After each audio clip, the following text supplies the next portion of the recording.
Ya, baik. Terima kasih Pak Kris Sandy Putra ya Pak, selaku Saya, Pak.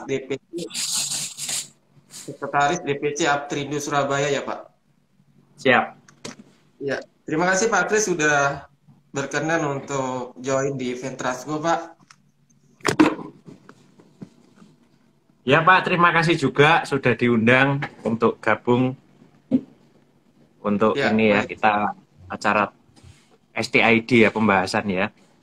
Ya, Pak, menarik terkait topik kemarin kan dari DPC Aptrindo kan diundang untuk melakukan evaluasi ya Pak. Tapi sebelum Iya. eh, jauh terkait itu, mungkin bisa jelaskan lagi apa itu STID dan apa kegunaannya Pak untuk lalu lintas angkutan pelabuhan di Tanjung Perak maksud saya Pak. Ujung Perak ya. Oke, jadi saya jelaskan dulu Mas mengenai STID ini yang dimana sejarahnya kita tarik sedikit ya, karena ini pilot projectnya adalah di Tanjung Priuk dan juga keputusan sudah disetujui oleh Jenderal Perhubungan Laut.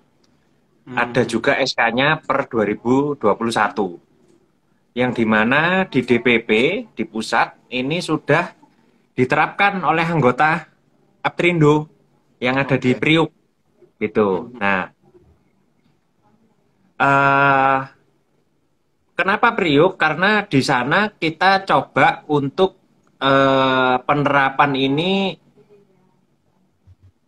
di ibu kota dulu, harapannya bisa berlaku nasional gitu ya, ke kemana-mana. Jadi memang pertama kali proyeknya adalah di Tanjung Priok. Nah, dan semakin ke sini diharapkan ini bisa menjadi data identifikasi yang tunggal gitu, terpusat.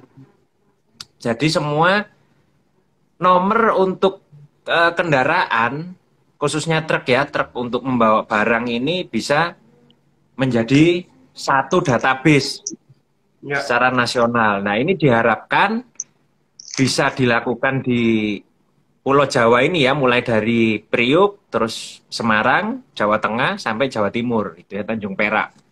Nah, karena selama ini ada gap gitu. Setiap provinsi itu punya peraturan yang berbeda-beda di portnya. Di Tanjung Hmm, Mas ada ketentuan sendiri, di Tanjung Perak pun ada 3 port internasional ya, dan hmm, juga ada beberapa yang domestik itu punya penomoran yang sendiri-sendiri gitu. hmm, Jadi mereka punya sistem sendiri. Nah, ini kan terlalu banyak ya kalau kita mengurus ya, betul, legalitas untuk satu truk, masa kita tempelin banyak nomor kayak gitu ya. betul. Contoh, ada perusahaan juga yang lintas provinsi gitu kan ya, meskipun Hmm, dia base campnya katakanlah di Tanjung Priuk gitu. Nah, kalau ngambil muatan ke Tanjung Perak ataupun Tanjung Mas, nah ini selama ini terjadi double handling, yang oke. dimana mereka nggak bisa masuk ngambil muatan gitu. Hmm, Mereka harus pakai truk yang ada di Jawa Timur atau di Surabaya katakanlah untuk ambil masuk ke dalam pelabuhan, keluar sampai depo itu harus dioper lagi gitu. Jadi iya. ada extra charge di situ. Kurang lebih mungkin 20 feet itu extra charge-nya sekitar 700.000 ya. Kalau 40 feet itu extra charge-nya bisa sampai 1 juta. Hanya untuk memindahkan seperti itu. Hmm, Nah, ini yang dilihat secara nasional yang ingin juga disimpelkan gitu prosesnya dengan adanya STID ini. Gitu. Dan hmm. juga mungkin monitoring untuk teman-teman di Dinas Perhubungan lebih mudah gitu ya terhadap regulasi perusahaan angkutan gitu. Mungkin itu Artinya awal idenya. berbasis satu data ya Pak. Maksudnya data yang di Priok akan sama dengan data yang di Tanjung Perak itu Pak. Betul, betul Pak. Jadi data identifikasinya ini nanti tunggal Oke. gitu. Jadi nanti akan terpusat di Kementerian Perhubungan. Nah, tinggal nanti pendaftarannya di mana sesuai dengan provinsinya aja. Nanti Dinas Perhubungan Baik. Provinsi yang akan ini mendaftarkan gitu. Mhm. Khusus di mana dia. untuk yang di Pelabuhan Tanjung Perak, Pak, sudah berapa armada yang sudah terregistrasi, Pak, untuk STID-nya, Pak? Kalau di Tanjung Perak ini kemarin kita kalau melihat secara data perusahaan ya, kemarin kami kebetulan hari Minggu lalu kita sudah dipanggil juga dengan teman-teman berhubungan itu rapat gabungan ya kan dengan pihak pelabuhan, seluruh stakeholder pelabuhan di Tanjung Perak ini untuk membicarakan ini. Memang baru sedikit sekali, mungkin 10% dari seluruh truk yang ada di Jawa Timur ini untuk gabung Hmm, ini karena memang apa ya banyak sekali kesulitan di awal aja sih kalau saya lihat. Memang secara legalitas ini kan harus lengkap semua untuk mendaftarkan ke STID ini. Mulai dari KIR, kepala dan gandengan itu semua datanya harus masuk, termasuk NIB yang terbaru, yang sudah 2.0 itu ya, yang sudah berbasis sistem manajemen keselamatan itu banyak yang belum update juga, gitu loh iya, iya. anggota. Memang ada gap Hmm, ini di sini. hmm, Sistemnya juga masih agak lemot juga kemarin, gitu, untuk baik. mendaftarkan. Dan nasibnya buat yang pemilik armada yang belum melakukan registrasi apa, Pak? Apakah masih boleh melintas di pelabuhan atau seperti apa, Pak? Sekarang ini masih boleh, masih boleh. Jadi masih dalam masa toleransi, Oke. masih diberikan toleransi. Ini kurang lebih diberi waktu 3 bulan, kurang Hmm, lebih hmm, hmm, diberi 3 bulan dari pelaksanaan secara mandatorinya nanti. Nah, hmm. kalau sudah mandatori, nah ini yang kita takutkan nanti ada sebagian kecil anggota yang terlambat atau belum ini, otomatis nggak bisa akses pelabuhan, Hmm, hmm, hmm, nggak hmm. bisa masuk, Iya. gitu. Makanya dalam Artinya, waktu 3 bulan ini kita sosialisasi terus. iya, artinya yang disampaikan tadi oleh Pak Kris itu lebih ke kelengkapan berkas ya, Pak, yang masih belum lengkap loh. Iya, Pak. Iya, iya betul. Lapangan berkas kemarin juga ada permintaan BPKB. Nah ini cukup unik juga BPKB dimasukkan ke dalam sistem ini. Kemarin kan Hmm, banyak anggota yang BPKB masih dalam proses leasing gitu ya. Nah ini makanya kemarin diberikan juga diskresi untuk diberikan aja surat keterangan gitu dari leasing itu. Salah satu gapnya itu. Sama KIR. Nah ini masalah KIR. kalau di internal Apterindo Surabaya sendiri, Pak, yang sudah terdaftar di STID dari total armada yang ada, Pak, Kurang lebih 10 ya. 10% kurang lebih di DPC Surabaya. baru 10% ya, Pak? Baru 10%, Pak. Betul. Hmm, hmm, hmm. Karena ini kan peralihan dengan NIB baru berbasis resiko ini kan berbarengan ini. Baik, baik. Bersamaan. Jadi double tugas ini. Hmm, SMK-nya itu harus selesai dulu. Nah, ini yang dimana di situ belum banyak yang selesai. Nah, ini hmm, hmm, sekarang ditambahin lagi untuk registrasi STID ini.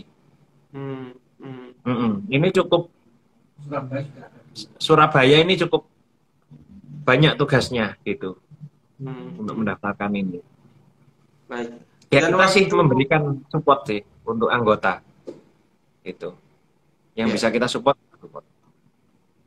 dan waktu evaluasi kemarin, Pak, siapa saja yang dihadirkan, Pak, oleh otoritas pelabuhan, Pak, di waktu evaluasi, Pak? Kemarin ada Pak Nanang dari OP, kemudian ada teman-teman dari Dinas Perhubungan Jawa Timur Provinsi, itu eh, teman-teman yang memegang SMK juga, yang hubungannya sama ini, terus terminal juga, dari Teluk Lamong, TPS kemarin, sampai Hmm, BJTI, Pelindo, itu juga hadir. Teman-teman juga kepolisian Tanjung Perak juga kemarin ada hadir, perwakilan, gitu ya. Kemudian dari asosiasi ada Aptrindo dan Organda. Itu yang agenda hari pertama, sama Alfi ya, asosiasi oke. logistik itu juga. Nah, hari keduanya kita nggak ikut, karena hari keduanya agenda mereka dengan TKBM. Saya rasa nggak ada Hmm, hubungannya, gitu. iya, iya. Poin-poin pembahasannya, Pak, waktu evaluasi yang dilakukan, Pak? Kemarin itu lebih ke pembahasannya lebih ke gap ya, untuk gap Hmm. kesulitan anggota untuk mendaftarkan ini itu.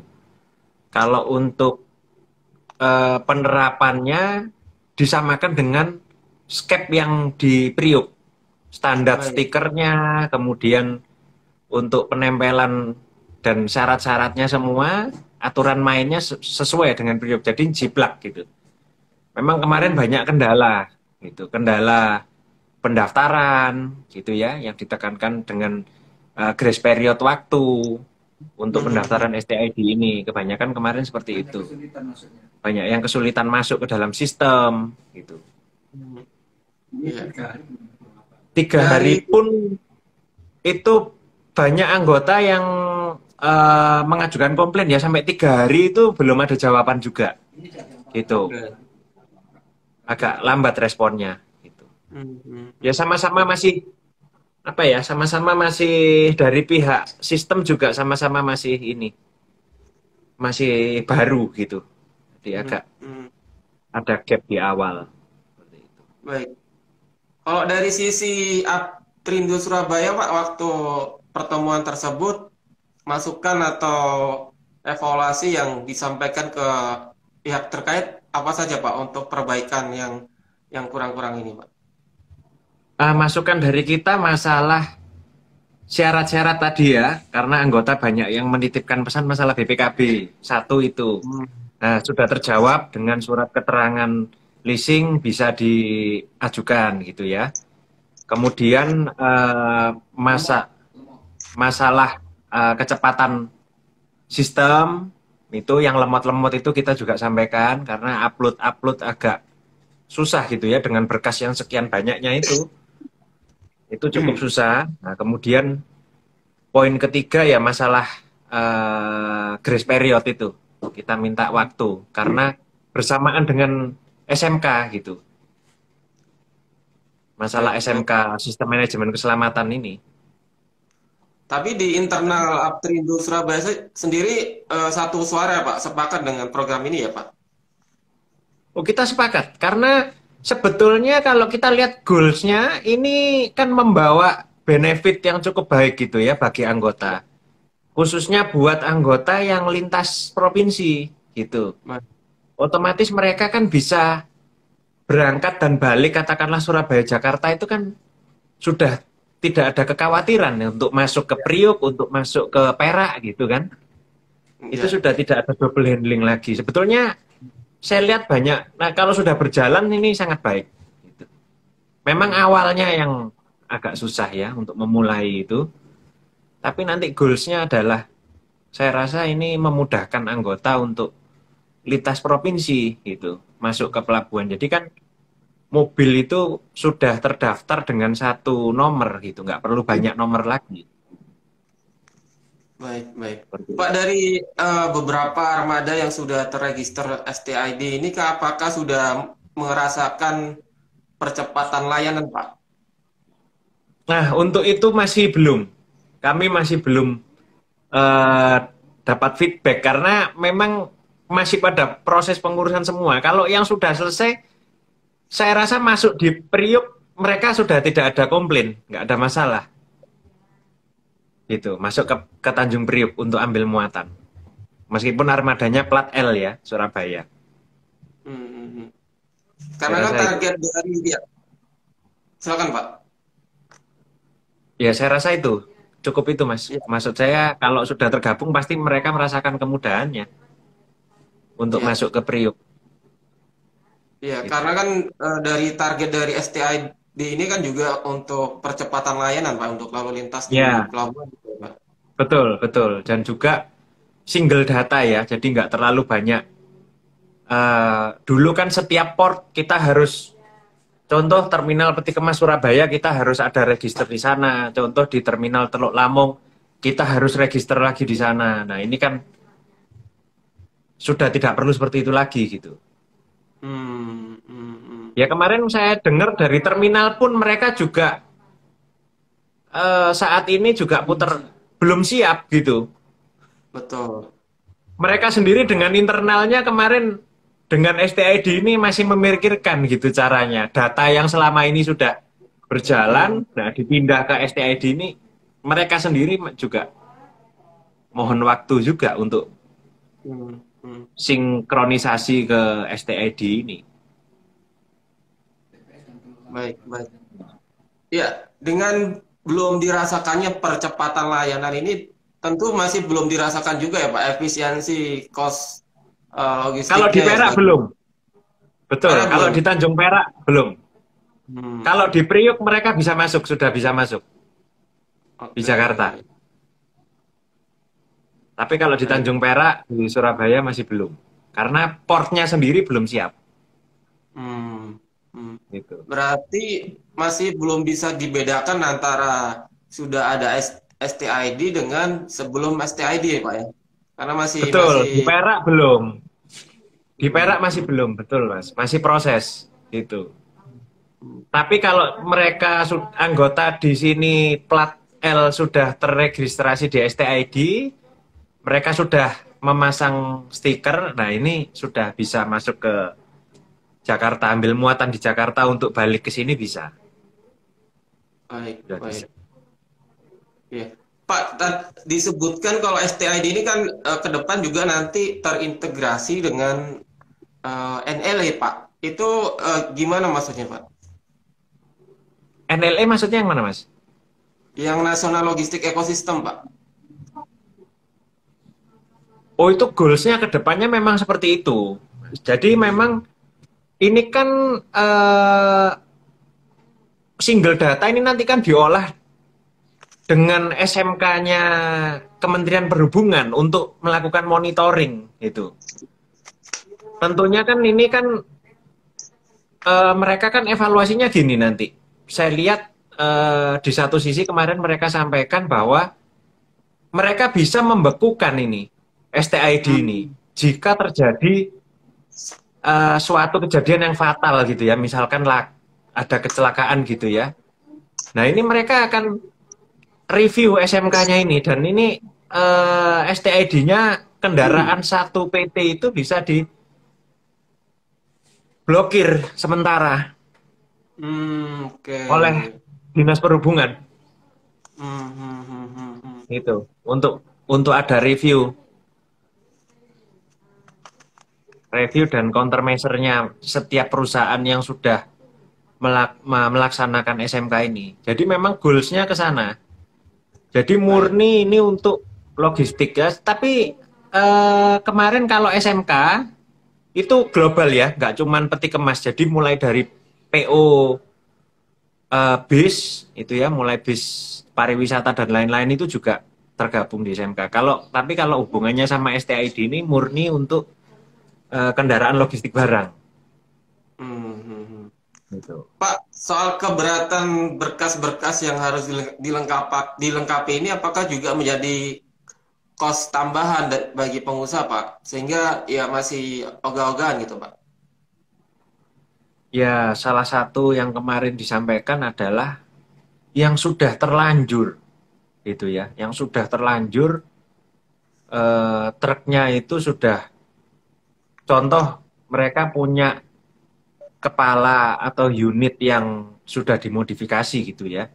yang dulunya mungkin tronton, nah ini dipotong menjadi traktor head, menjadi diberikan kereta tempel ini ya, menjadi angkutan peti kemas. Nah ini kan merubah bentuk. Nah ini memang kemarin kita sampaikan ke teman-teman Kementerian Perhubungan ini tidak bisa diterima gitu loh. Oke. Dengan alasan apapun ini tidak bisa diterima karena sudah menurut mereka ini sudah merubah tipe gitu ya. Nah ini memang Hmm. akan cukup menimbulkan kesulitan juga gitu di Dan anggota memakan kita kos. yang melakukan modifikasi ini gitu loh. Baik, Karena kan baik. otomatis surat uji tipenya kan tidak ada dan tidak bisa KIR. Nah kalau tidak bisa KIR berarti kan tidak bisa mendaftar STID. Nah ini Hmm. yang menjadi masalah nantinya gitu loh. Unit-unit yang modifikasi ini Baik. di situ. Itu dari Ya itu sisi otomatis pengusaha, cost. Pak. dari sisi drivernya di lapangan seperti apa, Pak? Apakah juga ada kesulitan, Pak? Kalau driver saya rasa nggak ada. Karena kan Hmm. mereka eh, hanya diberikan semacam keplek identitas saja Hmm. untuk STID ini. Hanya keplek identitas saja, RFID itu. Hmm. Jadi Hmm. lebih ke titik beratnya lebih ke pengusahanya. Hmm. Lebih ke pengusahanya untuk menyiapkan ini gitu loh. Nggak bisa Berarti nggak bisa pakai armada yang modifikasi, nggak bisa pakai kereta tempel yang asal-asalan, yang nggak terdaftar di karoseri gitu. Nah ini juga menjadi gap ini nanti. Beberapa yang nggak bisa masuk di situ. hmm. Artinya mungkin Mau bisa ngambil muatan dijelaskan. gimana? Iya, iya, maksudnya STID ini juga mencakup data dari eh, perusahaan, armada, Ya. nopal perusahaan. Apakah juga sampai drivernya, Pak? Identitasnya. Kemarin itu saya lihat identitas driver dimasukkan ke dalam STID untuk membuat ID card. Cuman Hmm. titik beratnya ya punya dua ID card jadinya nanti ya ada kendaraan dan ada supir juga. Cuman titik Hmm. beratnya sih saya rasa sampai di armada sampai saat ini ya. Jadi data kir kendaraan dan kepala termasuk ekor kalau peti kemas itu terintegrasi di dalam STID ini. Barcode-nya. Gitu. Jadi nanti stiker itu ada barcode-nya. Stiker Hmm. STID itu untuk melihat historinya perusahaan maupun truk itu Berarti lewat barcode. prioritas dari STID ini lebih ke armadanya ya, Pak, dan Lebih ke perusahaannya gitu ya. armada. Armada dan iya betul perusahaan dan Hmm. sistem manajemen keselamatannya masing-masing Baik. perusahaan angkutan ini. Kalau kita lihat dari poin SMK, itu kan ada 10 elemen ya. Kalau dari 10 elemen itu sih mencakup supir juga. Di situ kan ada syarat untuk training berkala untuk supir Hmm. di situ.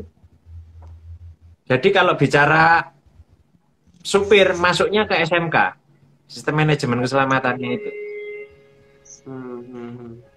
Jadi dari 10 elemen itu kan kita harus lihat apakah driver sudah mengikuti training, masalah jalan, masalah armada, teknis-teknis kendaraan, cara perawatan gitu ya.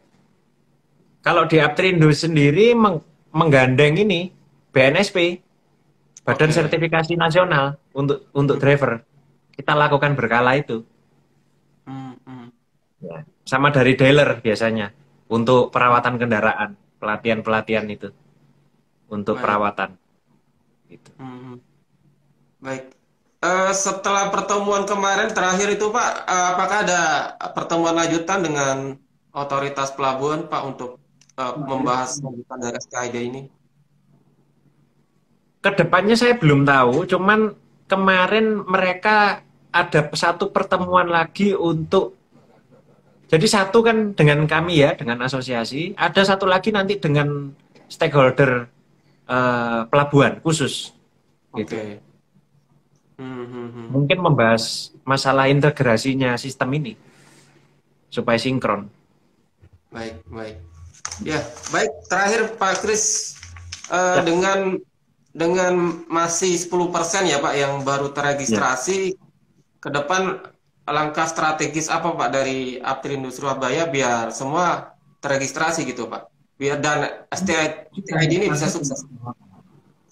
Jadi gini, saya juga bicara mengenai 10% tadi. Jadi 10% tadi yang sudah mendapat jawaban dari Oke, pihak STID. Sebagian besar dari anggota ini sudah mengajukan, sudah mulai mengurus semua. Namun mungkin karena banyak perusahaan di Perak ini yang sama-sama mengurus timingnya. Nah ini oke, banyak yang belum dapat jawaban, oke, oke. belum dapat jawaban banyak gitu. Baik, baik. Sampai 3 hari 4 hari itu di follow up masih belum. Jadi sudah mendaftar tapi belum berhasil gitu. Oke, oke, oke. Ya, itu sebagian besar itu Hmm. sekarang. Artinya dari secara sistem dari STI ini masih belum siap untuk mengcover juga sih Pak ya. Ya, speednya masih belum cepat gitu. Hmm. Masih agak lambat. Hmm. Kemarin tim-timnya sih banyak anak muda ya, mereka siap untuk memberikan ini juga penjelasan kalau ada anggota yang kurang paham gitu, teman-teman dari STID. Baik, baik. Memang kemarin ada sedikit masalah yang gini, kenapa kemarin asosiasi Alfi ini diundang juga. Nah, kan salah satu problem yang sekarang ini kan JPT, ya JPT jasa SIUP JPT jasa pengurusan transportasi ini kan kode KBLI-nya sudah berbeda dengan Hmm. perusahaan angkutan umum dan juga perusahaan angkutan khusus, barang khusus gitu. Nah, ini Ya. kan otomatis harus memecah, ada perusahaan yang harus dipecah Hmm. Hmm. legalitasnya. Karena kode KBLI JPT, jasa pengurusan transportasi ini tidak bisa untuk dimasukkan ke dalam STID ini. Harus dia murni angkutan kendaraan umum atau angkutan kendaraan khusus KBLI-nya. Gitu. Baik, baik, Nah, ini baik. banyak banyak truk di Perak yang anggota masih pakai SIUP JPT juga masih banyak ini. Gitu. Hmm. Karena dia bergerak di ekspor impor kan Baik. muatannya. Nah, ini yang butuh waktu juga gitu. Ya. Mungkin paling terakhir Pak, bagi pengusaha tracking mungkin di Jawa Timur yang masih bingung soal cara daftar di mana dan berkas yang harus disiapkan apa saja, mungkin bisa disampaikan di sini Pak. Jadi kami dari DPC Aptrindo Surabaya, kami secara administrasi nanti bisa ke kantor kami bisa, by email juga bisa. Nanti pihak sekretariat kami akan membantu gitu ya satu persatu dari anggota. Nanti mungkin saya rasa harus menyiapkan staf khusus setiap Ya. perusahaan untuk mengurus ini supaya fokus gitu dalam pengurusannya karena syaratnya memang cukup banyak. Mulai dari Hmm. surat-surat data kendaraan itu kan banyak sekali. Mulai dari KIR, STNK dan BPKB itu kan filenya cukup banyak gitu. Nah, Hmm. jadi kami DPC Aptrindo Surabaya siap melayani teman-teman yang mau mendaftarkan STID ini gitu. Bisa kita via email, bisa kita via telepon ataupun datang ke tempat kami di kantor kami, silakan gitu. Cukup banyak Dan soalnya. Kalau saya jelaskan di sini itu cukup banyak. ya, dan terbuka bagi semua yang masih belum jadi anggota Aptrindo Kak, Yes, Pak. Ya. yes, nggak apa-apa, nggak apa-apa. Hmm. Nanti kita bantu. Tapi memang prioritas ya pasti anggota ya Mas ya. Siap, siap, siap. Karena kan ya kita mempercepat prosesnya STI di anggota juga gitu. Baik, baik. Baik, Ada Pak Kris. yang beberapa ini ke Organda juga kemarin saya lihat. Baik, baik. Gitu. Ya, baik, Pak Kris. Terima kasih atas waktunya siang ini, Pak. Saya terima Semoga kasih juga ya, Transgo. baik, baik. Ya, selamat siang, Pak. Salam Selamat sehat. siang. Ya, salam sehat. Selamat bertugas ya buat semuanya. Makasih. Terima kasih, Pak.